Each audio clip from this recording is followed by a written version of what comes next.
علم بخشا، اور انہوں نے کہا کہ اللہ کا شکر ہے جس نے ہمیں اپنے بہت سے مومن بندوں پر فضیلت دی۔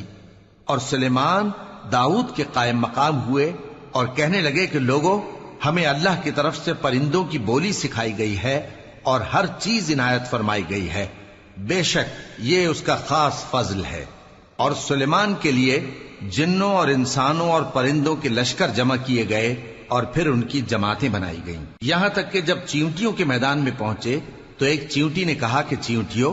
اپنے اپنے بلوں میں داخل ہو جاؤ، ایسا نہ ہو کہ سلیمان اور اس کے لشکر تم کو کچل ڈالیں اور ان کو خبر بھی نہ ہو۔ تو وہ اس کی بات سے ہنس پڑے اور کہنے لگے کہ اے پروردگار، مجھے توفیق عنایت کر کہ جو احسان تو نے مجھ پر اور میرے ماں باپ پر کیے ہیں ان کا شکر کروں اور ایسے نیک کام کروں کہ تو ان سے خوش ہو جائے، اور مجھے اپنی رحمت سے اپنے نیک بندوں میں داخل فرما۔ اور جب انہوں نے پرندوں کا جائزہ لیا تو کہنے